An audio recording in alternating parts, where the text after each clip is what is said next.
Bem, uma boa tarde a todos. Boa tarde. Hoje, dia 11 de janeiro de 2022, graças a Deus aqui, novamente reunidos. A nossa página de abertura do dia de hoje, do livro de Sheila, diz o seguinte: semear esperança. Eles existem aos milhões, habitam casebres e palácios. Muitos ocultam-se sobre o verniz de posições transitórias. São os desesperados do mundo. Você os encontrará nas ruas, no local de trabalho, em seu próprio lar. Criaturas que se viram polidas pela provação e perderam o ânimo e o equilíbrio. Este viu o afeto partir para o além, sem compreender que a vida continua. Aquele foi alcançado pela enfermidade de longo curso. Outro se viu ante decepções e passou a desacreditar de todos. Diante deles, não critique, nem questione, ajude. Ouça com interesse e auxilie com amor. Cada espírito é um campo a ser cultivado. Semear esperança é dever de todo aquele que já encontrou a luz da verdade. Por certo, a misericórdia divina sabe como amparar os sofredores. Entretanto, Jesus não dispensa a colaboração de todos os aprendizes do bem para amenizar o sofrimento e recuperar a esperança para quem chora. Graças a Deus, vamos fechar nossos olhos e agradecer a Jesus mais uma vez a oportunidade de estarmos aqui na casa de Miguel Arcanjo. Abençoe, Jesus, todos esses trabalhadores aqui presentes e os ausentes. Abençoe a Neuza, mais uma vez veio nos trazer um pouquinho da palavra. Esteja conosco hoje, agora e sempre, que assim seja, graças a Deus. E agora, o nosso cantinho da saudade de hoje vai para Mariana, Maria, Aldir, Marina e Marcos. A vocês, amigos queridos, o nosso carinho e a nossa eterna gratidão. Lembrando que sábado que vem estará conosco nossa irmã Fátima. E na próxima terça, tia Cândida. Agora chamar nossa amiga irmã Neuza.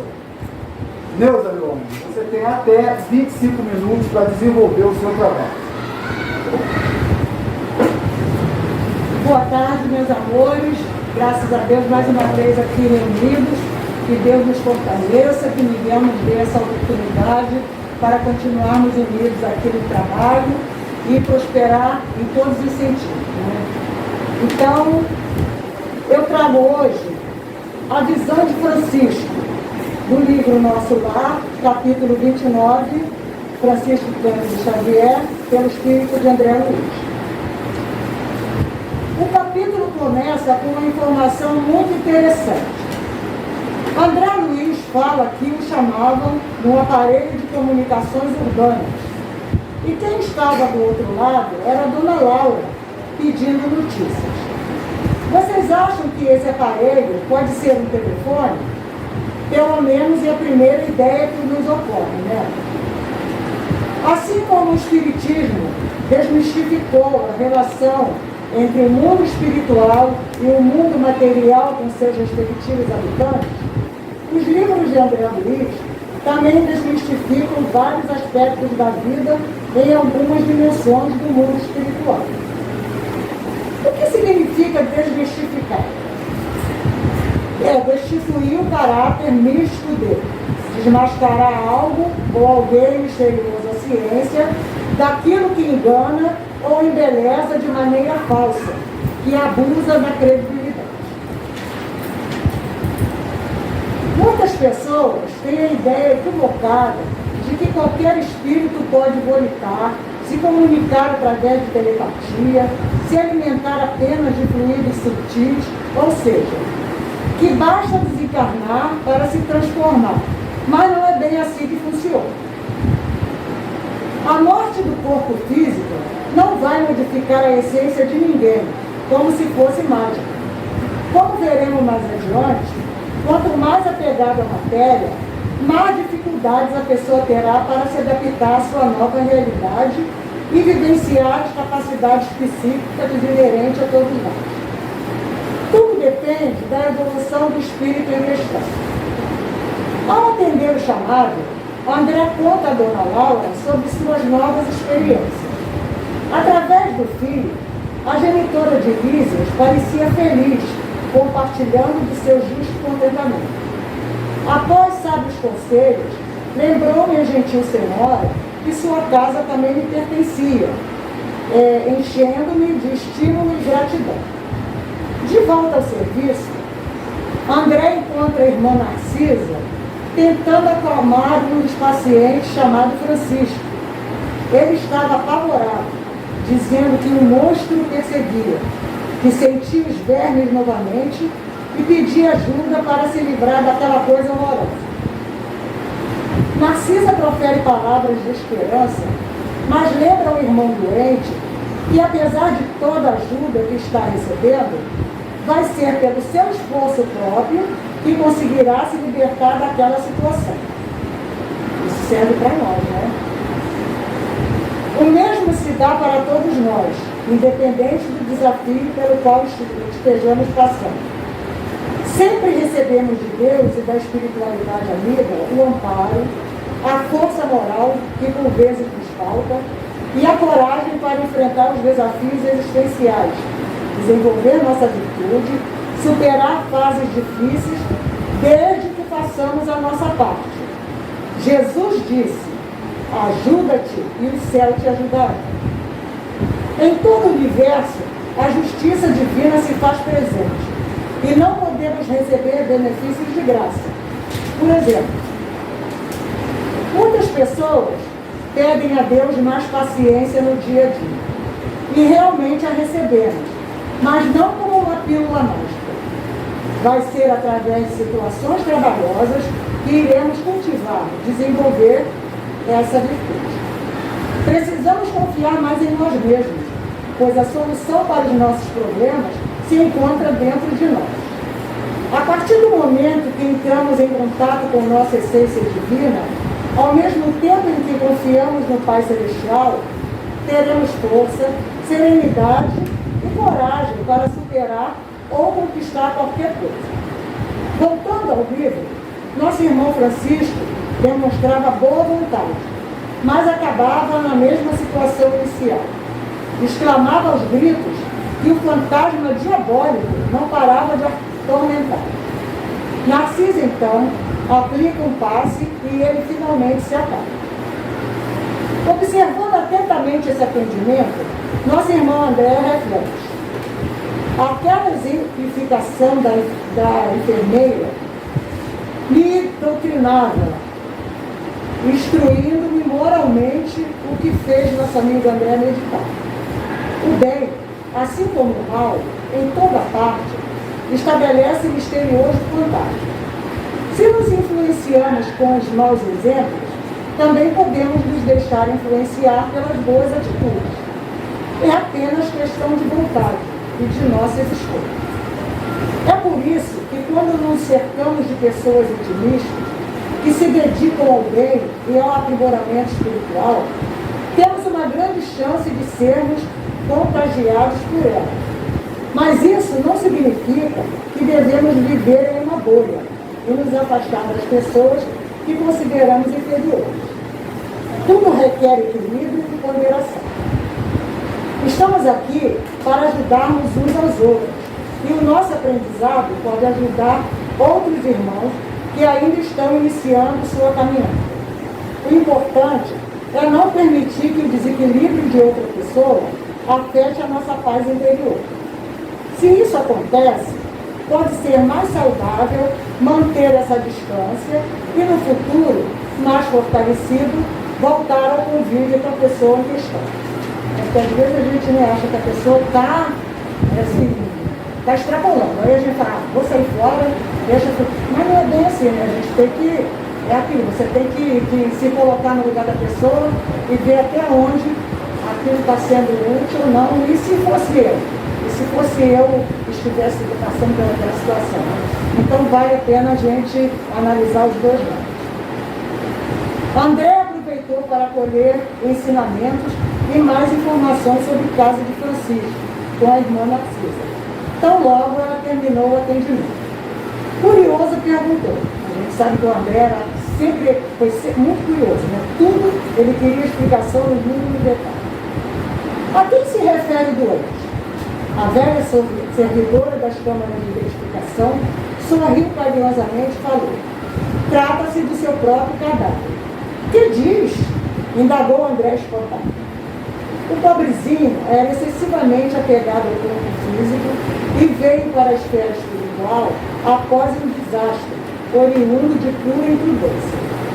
Esteve durante muitos dias ao lado dos despojos, em pleno sepulcro, inconformado com a situação.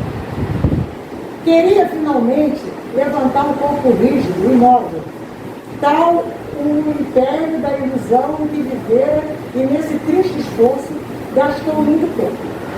Amedrontava-se com a ideia de enfrentar o desconhecido e não conseguira reunir nem mesmo algum átomo de desapego às comoções físicas.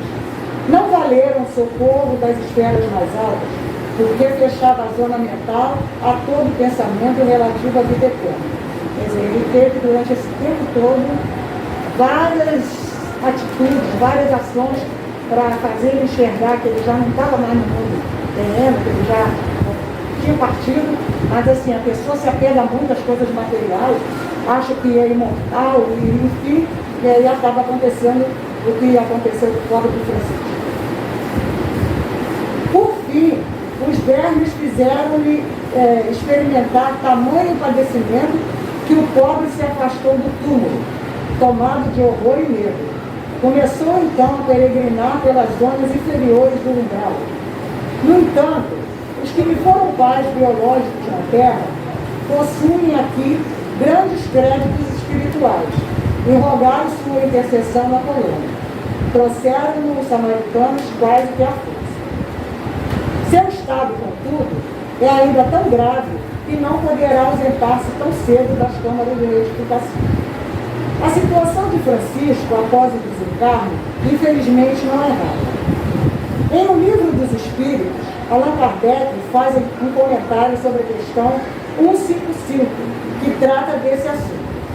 Vale transcrever aqui o que o codificador falou.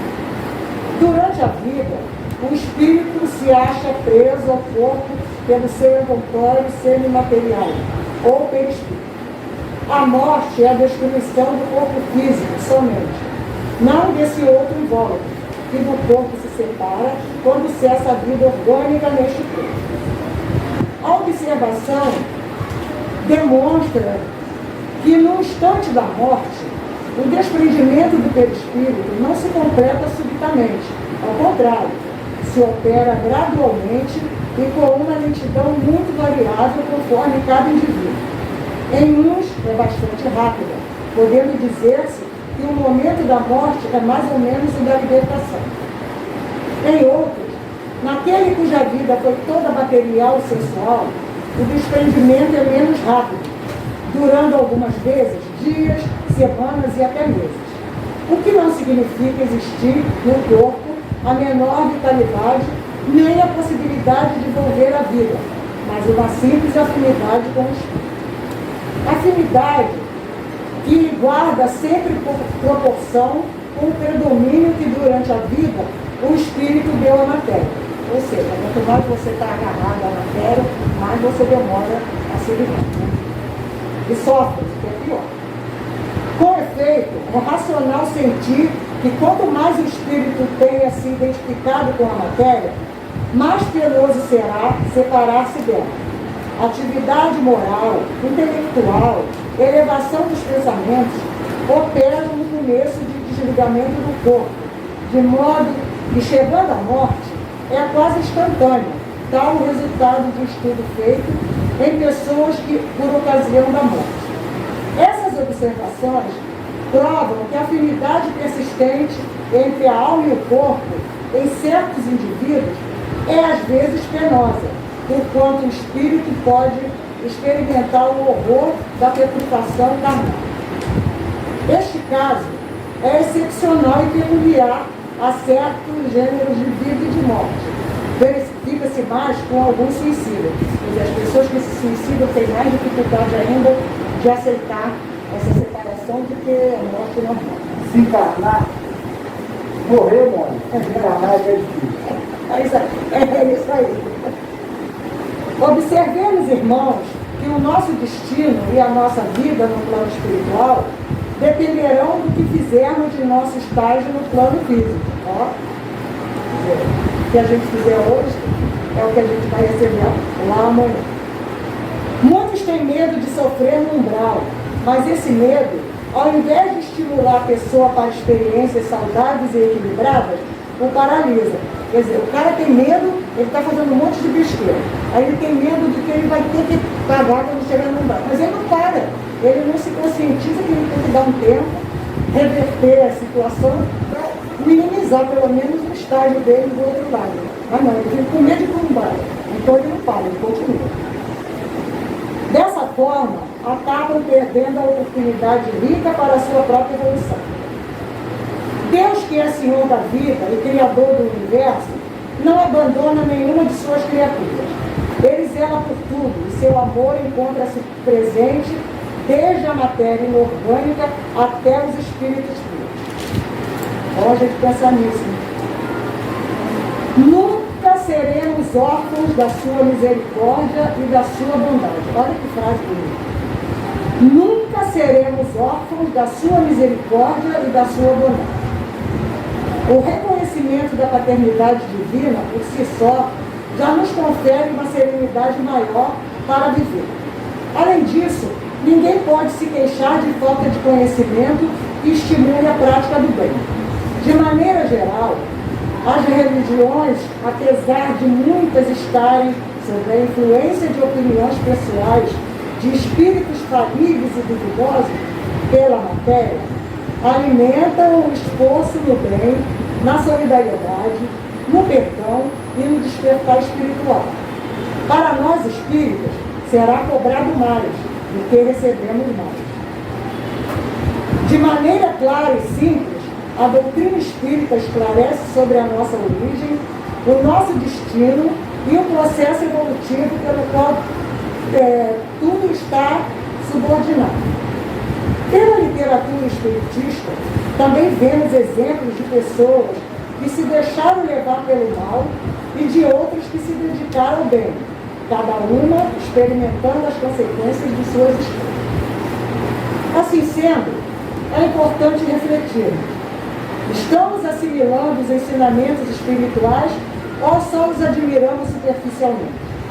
Estamos dispostos a abrir mão gradualmente de hábitos e sentimentos que nos prejudicam, como a maledicência, a infidelidade, vícios e bebidas, por exemplo? Estamos exercitando o autoconhecimento ou preferimos ainda viver por trás da ilusão de uma máscara? Trazendo tudo isso à nossa faculdade de percepção, faremos escolhas conscientes e assumiremos a responsabilidade por cada uma delas. Independente de nossa opção, Deus sempre estará pronto para nos ajudar. Contudo, sem interferir nas leis da justiça e da causa e efeito. Continuando a leitura do livro, ficamos sabendo que o pai de Francisco, um espírito que já alcançou sua significativa evolução espiritual, acompanhava e o ajudava sempre que possível. O verdadeiro amor não morre com o corpo, não enfraquece com a distância material ou espiritual entre as pessoas. Confere força e abnegação para ajudar os entes queridos com o esquecimento de si mesmo. Se conseguirmos enxergar, temos espíritos benevolentes que estão ligados a nós por laços de afeto que construímos em épocas remotas, nos auxiliando através da inspiração, da voz da consciência e até mesmo através do sono. Prestemos atenção também em todos os encarnados que nos amparam e estão ao nosso lado nos momentos bons e ruins, e que por vezes nem damos o devido valor. Cultivemos o amor por tudo e por todos, e a nossa vida se transformará em um hino de gratidão e alegria ao Criador, apesar de todos os desafios. E eu li uma coisinha de Emmanuel e eu quero encerrar com isso que eu li, que eu achei interessante. Lições de Emmanuel. Há uma rota iluminada a ser percorrida por meio de leituras e estudos sistemáticos das obras espíritas. Junte-se a nós no propósito de sermos melhores a cada dia. Estamos sedentos de espiritualidade e famintos do alimento da alma. Para isso, é preciso vontade, dedicação e disciplina, que seja proveitoso para todos nós. Deus abençoe, nos dando saúde e muita paz. Graças a Jesus, Maria e a proteção de Miguel Arcanjo, nosso anjo de luz e justiça. Graças a Deus. Vamos agora para o nosso passo coletivo. Conversamos com Miguel.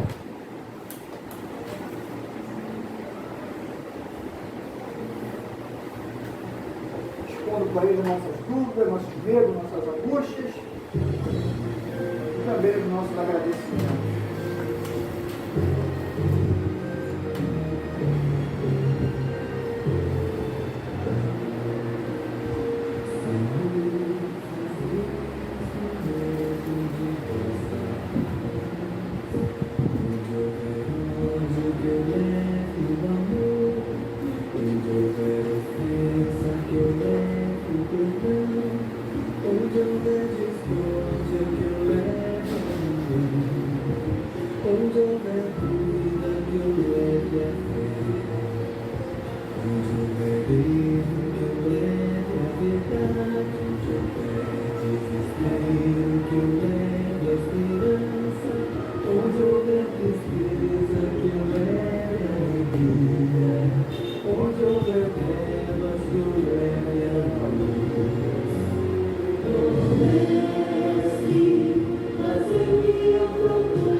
Eu quero aproveitar o trabalho da Neuza,